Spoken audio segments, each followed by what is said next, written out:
press the bell icon on the YouTube app and never miss an सभी को जय हिंद दोस्तों, आप सभी का हार्दिक स्वागत है जय हिंद रिएक्शंस पर। आशा करता हूं कि आप सभी लोग बहुत अच्छे होंगे। तो आज की इंटरेस्टिंग, दमदार और मजेदार वीडियो में हम पाकिस्तान की मशहूर पत्रकार आरजू काज़मी और भारत की तरफ से कश्मीरी पत्रकार अनिका नजीर की डिबेट को जारी रखेंगे। यानी कि ये वीडियो का सेकंड पार्ट है। फर्स्ट पार्ट ऑलरेडी हम आपके चैनल पर डाल चुके हैं, जिसे आप लोगों ने बहुत ज्यादा प्यार दिया था थ्रू मैसेजेस और अपने कमेंट्स। तो इसे भी अंत तक देखें और चैनल पे नए हैं तो चैनल को सब्सक्राइब कर दें, ताकि हम आपके लिए लेटेस्ट, इंटरेस्टिंग और दमदार वीडियोस लाते रहें। तो चलिए पहले ये वीडियो देखते हैं और अंत में इसके बारे में बात करेंगे। जय हिंद, जय भारत।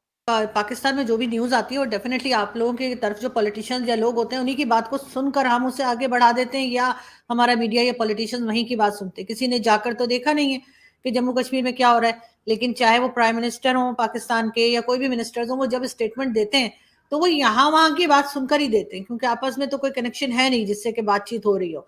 लेकिन आपकी तरफ से ही कई बार ये भी कहा जाता है, आपकी तरफ के ही लोगों की तरफ से, पॉलिटिशियंस हो गए या कोई भी, जो उठकर ये कहते हैं कि जी कश्मीर से बाहर के लोगों को लाके कश्मीर में बसाया जा रहा है, कश्मीर की जमीन जो है वो बाहर के लोगों को बेची जा रही है। वैसे तो मुझे तो उसमें कोई प्रॉब्लम लगती नहीं है कि अगर ऐसा हो भी रहा हो, लेकिन क्या वाकई में ऐसा हो रहा है? एज सच कुछ कोई ऐसी जो ऐसा इंसिडेंट मैंने अभी तक नहीं देखा है कश्मीर में कि किसी बाहर के क्या दूसरे स्टेट के लोगों ने जो है यहाँ जमीन खरीदी है। Why would someone from Mumbai will come and by land in Jammu and Kashmir? Mumbai में रहने वाला, दिल्ली में रहने वाला या राजस्थान में रहने वाले का जो रहन सहन है दैट इज डिफरेंट।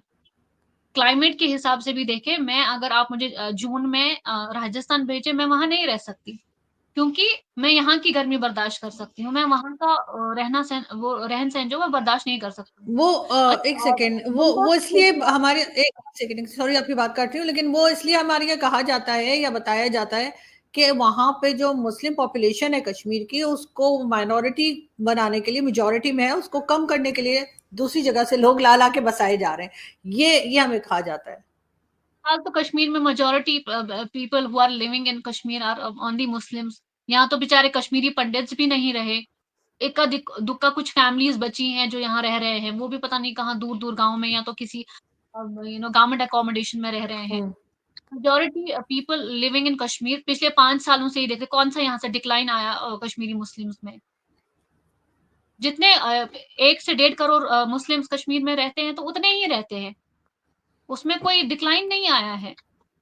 सो अच्छा, ये क्या है कि you have to present something in front of the international community, so you will go by this narrative कि ये हुआ, ये फिर आप ये भी बोलो ये कि करने की कश्मीरी कोशिश कर रहे हैं ये लोग। ये नहीं कह रहे कि ऐसा हुआ या डिक्लाइन आया है, वो कह रहे हैं ऐसा करने की कोशिश की जा रही है। आपको लगता फिर है उनसे हम दरख्वास्त करेंगे कि जब करेंगे तो तब आप आवाज उठाइए, हम तो बेचारे निहत्थे लोग हैं, हमारे मुंह में तो जबान ही नहीं है, तब आप उठाइए हमारे लिए आवाज। फिलहाल जैसा कुछ नहीं हो रहा है तो it will not help you, क्योंकि you have to present some valid evidence with that for that matter, कि आपने किसी को देखा है या एनीथिंग लाइक दैट। टूरिज्म बढ़ा है 2019 के बाद, लोग आ रहे हैं। इस साल का जब मैंने एक टूरिज्म की एक डॉक्यूमेंट्री मैंने बनाई थी, मैंने कुछ लोगों से बात की थी। इस साल इलेक्शंस थे तो यही अगस्त सितंबर के और अक्टूबर के महीने में थोड़ा डिक्लाइन आया है टूरिज्म इन 3 महीनों में इलेक्शंस की वजह से, क्योंकि people don't prefer to travel to Jammu and Kashmir, क्योंकि यहाँ पे इलेक्शंस हो रहे हैं। तो शिकारा राइड्स जो करवाते हैं लोग, उनसे जब मैंने बात की तो उन्होंने कहा इन 3 महीने में थोड़ा हमें डिक्लाइन लगा, क्योंकि constantly back to back election हुए कश्मीर में, तो लोग नहीं आते फिर उस दौरान यहाँ पे। सो बट प्रीवियस 4 इयर्स से एक अच्छा टूरिज्म का बूम देखने को मिला है, और नई जगहों को एक्सप्लोर करने के लिए जो है एक कैंपेन चलाई जाती है कि नई जगह जो है उसको ट्रैवल करें हम लोग या देखें, और लोगों तक पहुंचाए कैंपेन्स के जरिए से कि ये डिस्ट्रिक्ट में ये जगहें हैं या यहाँ पर ये फैसिलिटीज अवेलेबल है, आप ये जगहों को भी विजिट कर सकते हैं। सो टूरिज्म हमेशा हमेशा से ही था कश्मीर में, बट एक बूस्ट विदाउट एनी डिस्टर्बेंस जो है, टूरिज्म जो है कॉन्स्टेंटली चला है कश्मीर में। लास्ट में मैं ये पूछना चाहूंगी आपसे कि आपने जैसा कि कई बार सुना होगा और देखा भी होगा, पाकिस्तान के ऊपर एलिगेशंस लगते रहते हैं कश्मीर को लेकर, चाहे वो नॉन स्टेट एक्टर्स हो, चाहे किसी किस्म का अटैक होता है या कुछ भी, लेकिन अंदर के लोग जो हैं आपके ख्याल से क्या वो इन्वॉल्व नहीं है? वैसे तो खैर पाकिस्तान ने हमेशा इस बात को डिनाई किया है और कभी भी नहीं कहा कि जी हमने ऐसा किया है, लेकिन बाद में हमारे यहाँ कहा जाने लगा कि जी नॉन स्टेट एक्टर है, यानी हमारा कोई लेना देना नहीं, अगर कोई चला जाता है तो स्टेट ने अपने आप को उससे अलग कर लिया, हालांकि कर नहीं सकती। आई डोंट थिंक कि कोई नॉन स्टेट एक्टर टाइप की भी कोई चीज होती है। लेकिन आपके अपने यहाँ से भी तो लोग ऐसे हैं ना जो इस तरह के लोगों को सपोर्ट करते हैं, जो इस किस्म की एक्टिविटीज में मदद करते हैं या खुद भी करते हैं, आपको नहीं लगता ऐसा है? That support has reduced to a very good level. उस लेवल तक अब वहाँ से कोई ग्राउंड सपोर्ट नहीं मिलेगा। जहाँ तक कि नॉन स्टेट एक्टर्स की बात आती है, मुझे तो बस ये सवाल दिमाग में आता है, वो कबायली भी नॉन स्टेट एक्टर्स है जिनको आपने कबायलियों का भेष बना के आर्मी को भेजा। ठीक है, आपने कहा कि वो भी आपकी तरफ से नहीं थे, वो तो कबायली थे, उन्होंने इन्वेजन किया। बट फिर आपने उन्होंने जिस टुकड़े पर कब्जा जमाया पीओके पे, आपने उस टुकड़े पे उसको आपने आर्मी क्यों बिठा दी वहाँ पे? आप वहाँ पे पाकिस्तानी इन्फ्लुएंस क्यों ला रहे हैं? फिर आपको बताना चाहिए कि हमने नहीं किया, ये किसी ये तो कबायलियों ने किया, हमारा इसमें पाकिस्तान का कुछ लेना देना नहीं है। फिर आपने वहाँ पे वो क्या बोलते हैं उसको, वहाँ उसको आर्मी इन्फ्लुएंस में क्यों रखा? जब तक वो आपके नहीं थे, आपके तरफ से नहीं थे। आप तो उनको भी फिर नॉन स्टेट एक्टर्स बोलोगे, आप कबायलियों को भी बोलोगे वो नॉन स्टेट एक्टर्स थे, हमने नहीं भेजे कबायलियों के भेष में हमने आर्मी नहीं भेजी पीओके मगर को। आर्मी तो आपके यहाँ भी है और ये तो एक डिस्प्यूटेड एरिया कहलाता है, कोई माने या ना माने। नहीं, आपके यहाँ से डिस्प्यूटेड एरिया मैं बताऊंगी, हमारे यहाँ आर्मी है। हमारे साथ जो उस वक्त के राजा थे उन्होंने इंस्ट्रूमेंट ऑफ एक्सेशन साइन किया, आपके साथ कोई लीगल डॉक्यूमेंट साइन नहीं हुआ है, आपकी तरफ से जो है डाका पड़ा है। तो डाके में और इंस्ट्रूमेंट ऑफ एक्सेशन साइन करने में दो अलग चीजें हैं।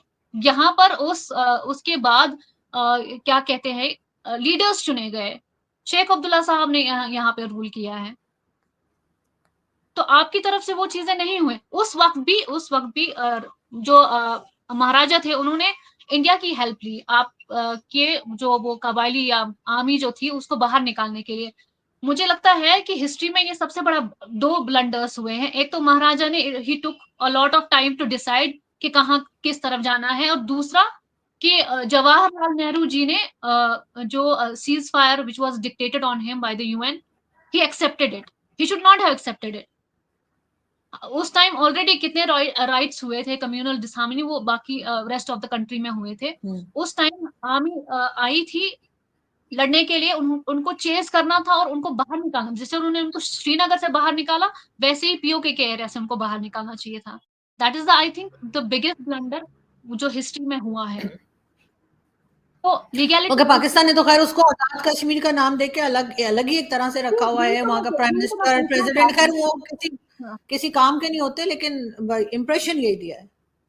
यही तो मैं बताना चाहती हूँ कि आपने जिस हिस्से पे डाका डाला, you renamed it with Azad Kashmir. What is so Azad about it? क्या आजाद है वहां पे? वहीं के लीडर जीशान उनका नाम है, जो चलिए वो इमरान खान को सपोर्ट करते, आपने तो कल तक उसे डिटेन करके रखा था, कल ही उसको छोड़ा गया है जो इस्लामाबाद पहुंचे। नहीं, वो तो खैर इस्लामाबाद तो आज सारे ही आ रहे हैं, सिर्फ वही नहीं। लेकिन आप मुझे ये बताइए, कोई आपके पास कोई हल है इसका, आजाद कश्मीर का या पूरे कश्मीर का, सॉरी, पूरे कश्मीर का कोई हल मौजूद है? लेकिन ना पाकिस्तान बात सुनने को तैयार है, ना भारत बात सुनने को तैयार है। क्या सोल्यूशन है आपके पास? बात ठीक है, भारत को कोई बात सुनने की जरूरत नहीं है। इंडिया इज फुल फ्लेज्ड तरीके से, Kashmir is the integral part of India.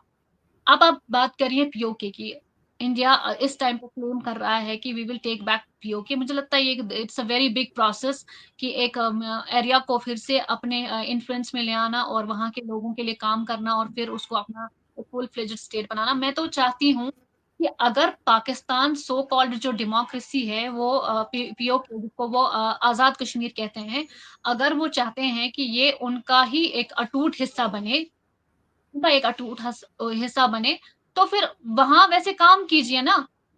आप वहां के लीडर्स को डिटेन कर रहे हैं, जो आपकी बात नहीं मानता उसको वो तो बेचारे क्या बोलते हैं कि एग्जाइल में जी रहे हैं बाहर, उनको आप बात नहीं करने दे रहे हैं। कोई डेवलपमेंटल प्रोजेक्ट तो आपने लाया नहीं वहां पे, कोई लीडरशिप को बहाल नहीं किया है। तो आप भी दिखाए, जैसे इंडिया ने दिखाया कि नहीं, वोटर टर्नआउट 60% तक पहुंचा है, whatever the reason is, people have come out to practise their democratic right, their constitutional right. उन्होंने डेमोक्रेटिक प्रोसेस में, उन्होंने इलेक्टोरल प्रोसेस में हिस्सा लिया। इंडिया ने दिखाया दुनिया को कि कॉन्फ्लिक्ट जोन में डेमोक्रेसी बहाल की जा सकती है। आप दिखाइए, आप पीओके में डेमोक्रेसी को बहाल कर सकते हैं, किसी तरीके की डेमोक्रेसी हो सकती है पीओके में। ठीक है, इंडिया क्लेम करता है, हमारे मुल्क क्लेम करता है हम पीओके को भी वापस ले आएंगे, बट वो बात की बात है। आप उससे पहले दिखाइए कि आप पीओके में कुछ काम कर सकते हैं कि नहीं।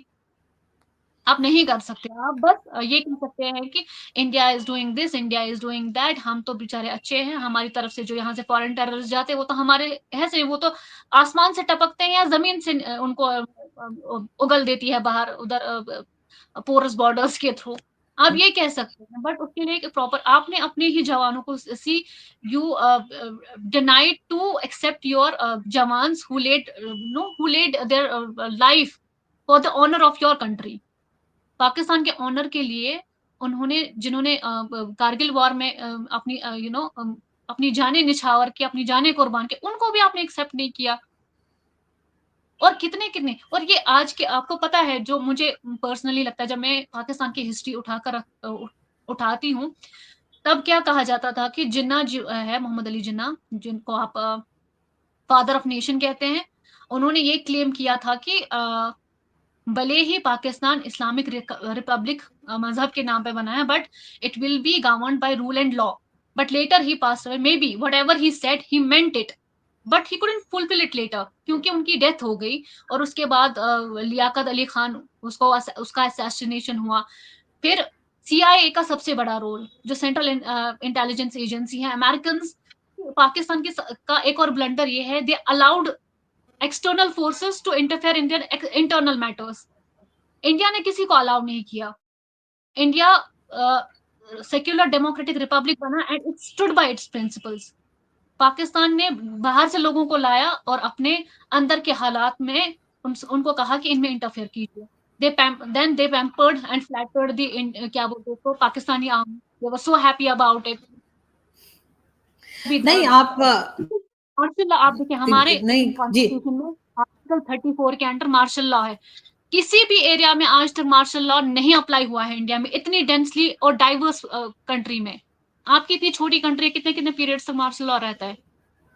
उसी को उठाकर देखिए कितनी बार हो चुका है। सिर्फ emergency is the worst and bad period of Indian history, that I accept, but martial law कभी यहाँ पे नहीं लगा है, वो हमारे कॉन्स्टिट्यूशन में कभी नहीं अप्लाई हुआ है। Yes. नहीं, आप ठीक कह रही हैं। कई चीजें जो पाकिस्तान में हुई हैं, या जैसे कारगिल वॉर का आपने कहा और कई चीजों का कहा, इमरजेंसी भी लगी, उसके साथ मार्शल लॉ भी लगा, और 30 to 35 इयर्स हम उसके अंदर रहे हैं। और अभी भी जिस तरह की गवर्नमेंट है, तो डेफिनेटली कहीं ना कहीं जो है वो लग ही रहा है कि जो सिविलियन गवर्नमेंट है उसको पीछे से चला कोई और रहा है। ये सारे फैक्टर्स पाकिस्तान के साथ रहे हैं, लेकिन बहरहाल आई विश के लोग बात को सुने और समझें और इसको नेगेटिव शेड देने की कोशिश ना करें कि हम कोई बैठ के किसी की बुराई कर रहे हैं, बल्कि हम एक तरह से कुछ चीजों को सही करने की कोशिश कर रहे हैं। थैंक यू सो मच कि आज आपने ज्वाइन किया, बहुत अच्छा लगा आपसे बात करके। आई होप कि जल्दी फिर मुलाकात होगी। Thank you so much. दोस्तों, आशा करता हूँ कि वीडियो को आपने अंत तक देखा होगा और हमेशा की तरह आरजू काज़मी जी और अनीका नज़ीर का ये डिस्कशन आपको काफी पसंद आया होगा और इस वीडियो में आपको बहुत कुछ जानने को मिला होगा। अनीका नज़ीर की बात सुनना इसलिए इंपॉर्टेंट है या फिर इसलिए नॉलेजेबल है क्योंकि खुद अनीका नज़ीर जो है कश्मीर में रहती है, यानी कि वो कश्मीर की ग्राउंड रियलिटी को बहुत अच्छे तरीके से जानती है। और हमने देखा कि अनीका नज़ीर ने न सिर्फ भारत पाकिस्तान के रिश्तों पे दमदार तरीके से बात की, बल्कि पाकिस्तान को भी मुंह तोड़ जवाब दिया। तो आशा करता हूँ वीडियो आपको काफी पसंद आएगी। वीडियो अगर आपको अच्छी लगी है तो इसे लाइक और शेयर जरूर कर दें और अपने विचार हमें कमेंट सेक्शन में लिखकर जरूर बताएं। और एक बार फिर चैनल पे नहीं है तो चैनल को सब्सक्राइब कर दें ताकि हम आपके लेटेस्ट दमदार और नॉलेजेबल वीडियोस लाते रहें। जय हिंद, जय भारत।